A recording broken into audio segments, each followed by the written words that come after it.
Congo Gold TV, à la vitesse de la vie. Donc, nous sommes les 23. Biso tout. Toza wana, liboso bureau de vote wana. Machine ezalate, bape biso ba papier, toko voter. Toko souffrir boyete. Toko trouver solution les 23, toko ya devant ba bureau de vote. Il faut faire un papier pour biso to voter. Papa biso toza kunate. Nanga arosakana na biso te. Nanga komi nani na mboka oyo po bando sakana na biso. Biso les 23 biso nyonso toza na ba bureau. Tokoma na ba bureau ata ba papier ya bana na biso tozwa toya pona élection toya voter. Biso toza nango besoin na mboko eza alternance. Alternance eza droit ya peuple congolais nyonso. Machine ezika. Mituka e baluka, nyonso ekosalema. D'ailleurs, on a nous kutu pour la machine à voter, on a le col les anticonstitutionnels. Biso etali bisoté. Ezikate, biso problème le biso ezali le 23 décembre, élection et salama. Toyebi na biso eza ba G ya nanga. Eza ba G ya nanga. Biso le 23 décembre. Voulu ou pas les élections. Toko kena etina suka. Bon, pour na biso ba congolais to moni que c'est que za biloko moko ezoke de la tricherie. Ezoke de la tricherie pour balingi peuple te. Talaka peuple ne azo souffrir. Biso envie na biso za que élection salema. Peuple congolais azela. Mokonza mboka o aza père de la démocratie congolais, garant de la nation. Ce qu'il yenda lobi que non, tozana élection te wana na temps wana. Baebi oni bakolo mais si les autres maintenir mokonza mboka lobaki le 23 décembre toza kaka na maponami. CGTV Tokotala CGTV mama CGTV na papa Michel Mayabou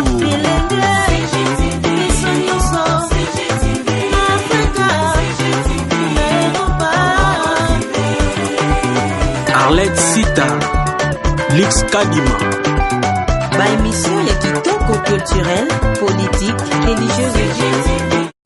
Ok, bonjour, bonsoir, na balandino sur Congo Gold TV, vous avez mingi Rolanda Biso.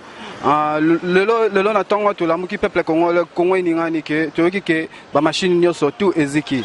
Et pourtant ba congolais baza bazozela ba élection na bango le 23 bazo ba pona ba élu na bango ma to ki ba machine eziki. Awa tozana commune alimenter to kiti vraiment sur le terrain tozo opinion ya moko na moko peuple congolais baloba po oyo bazo sentir ndenge machine wana ekei ceux qui baza pour ya rozela ou baza contre toyoka moko na moko arozala liboso ya micro na biso pona koloba. CGTV à la vitesse de la vie. Congo Gold TV, à la vitesse de la vie.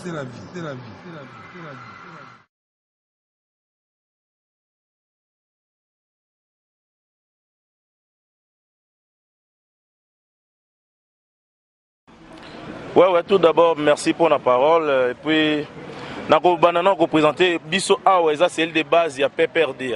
Dans la cérémonie, juste pour nous commis bien avant de remercier chef de l'État, Joseph Kabila Kabang, père de la démocratie congolaise, pour les choix les plus réfléchis d'Emmanuel Ramazani Chadari. Bon, chef de l'État, il a dit, il a fait. Alobaki tozo kende na élection. Peuple congolais azaka kana pose élection, tozo kende élection. Ti lelo nanto yo kite sika mokonza mboka Joseph Kabila Kabange alobi ozo mérité ti sikoyo que non élection ezate. Peuple congolais azela. Mokonza mboka o aza père de la démocratie congolais, garant de la nation. Ce qu'il yenda alobi que non, tozo na élection te wana na temps wana. Baebi oni bakolo mais si les autres maintenir mokonza mboka lobaki le 23 décembre toza kaka na maponami bambuyete banakin mutako sabinote ti lelo baloba te que non o basala ki boye babeta ki gaz police eza biso tout biso PPRD toza kaka na besoin kimia tozela kaka na maponami le 23 décembre. Point barre. Merci. Ok, merci pour la parole. Eza premièrement Mawa. Pour Namboka Nabiso, Kotala Union surtout gouvernement a organisé, bien que l'organisation de la Bango surtout, et loko biso tozana ngo besoin na mboko eza alternance. Alternance eza droit ya peuple congolais nyonso. Machine ezika mituka ebaluka nyonso ekosalema. D'ailleurs on a nous kutu pona machine à voter on a loko les anticonstitutionnels biso etali biso te. Ezika te biso problème le biso ezali le 23 décembre élection et salama alternance et salama to souffrir trop to nyokwami est qui miezate to na posa alternance et salama na mboko pour continuité à pouvoir et ya na mpepe sika. Donc ezika te loko les aranango déjà anticonstitutionnel machine on a to lingarango te problème ezate o nyo surtout bako sala batumba basala nini mais le 23 décembre biso to okene na ba bureau de vote pour élire président Yassika point bas. CGTV à la vitesse de la vie. Congo Gold TV à la vitesse de la vie. Papa biso toza kuna te. Nanga arosakana na biso te. Nanga komi nani na mboka oyo po abanda osakana na biso. Biso les 23 biso nyonso tozana ba bureau tokoma na ba bureau ata ba papier ya bana na biso tozwa toya pona élection toya o voter nanga sakana na biso te mboka o eza ya yete amona ke non Congo ekomi ya ye bando sala ba jana azo sala na eza ba ya bana mike to comprendre déjà to kende na ba élection amata akita le 23 au mona biso.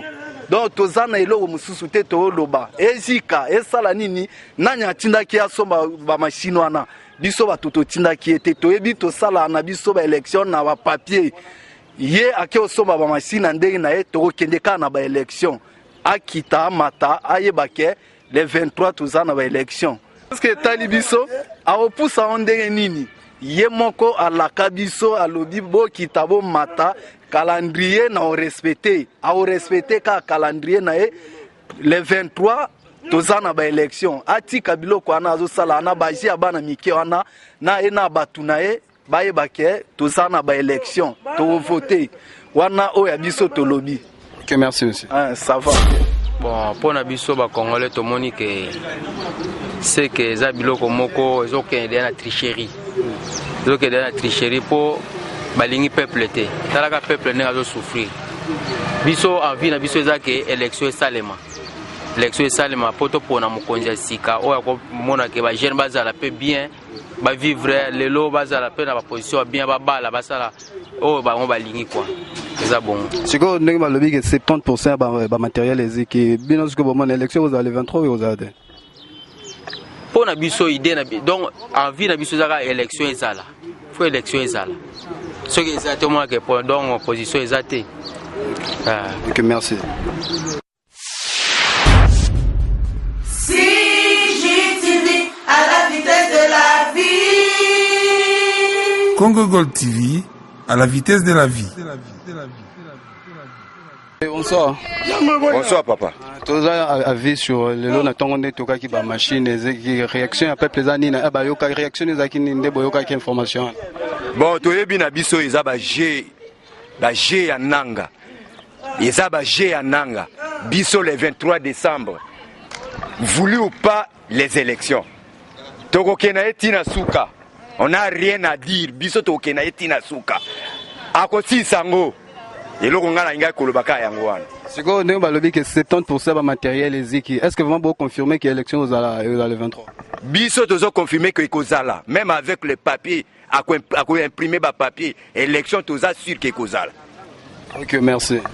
OK. Ina sur machine à voter ndeto eziki. Ah, papa, on est à jeune bango. Donc ndeza le 23 biso tout toza wana liboso bureau de vote wana. Machine ezalate ba pe biso ba papier toko voter toko souffrir boyete toko trouver solution le 23 toko ya devant ba bureau de vote il faut perdre ba papier pour biso to voter et là no baka yango wana. OK, merci ndenge balobi que 70% ba matériel eziki. Est-ce que vraiment peuple congolais bazo confirmer biso que ekozala? Papa to ndimi yango te toza na preuve te mais élection ekozala ezika te le 23 élection faisable. OK, merci. Merci.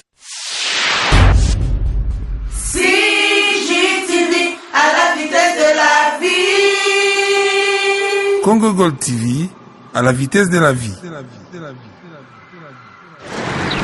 Oui, merci mingi na balanza Congo Gold TV obozaki belé ya Rolanda bino bino moko boye bibu tozala en proximité place on a pour memela bino ba information bolandi moko na moko ya ba peuple congolais ndenge alobi tozala ki on a sur le terrain bomoni que peuple congolais bazal d'accord ya Rosela sous encore une fois élection bazala besoin d'élection na mongo sala mamboke moko na moko balobi tozala ki on a sur le terrain na cameraman na Mike tozala ki on a tozui ba image boyoki ba congolais bazal sous na besoin Rosela te bazala besoin d'élection na bango merci mingi na ba o nyonso bozaki na basela liboso betando na bino bozana kolanda biso merci na mon boss Michel Mbayabo et puis Gigi Kazongo na États-Unis na Mirai Montinge ya mwasi na ye na Mami Nzumba na kata France merci vraiment ndenge bozaki on belé ya kolanda bino à la prochaine sous tozala na sous pour prendre pesa bino ba info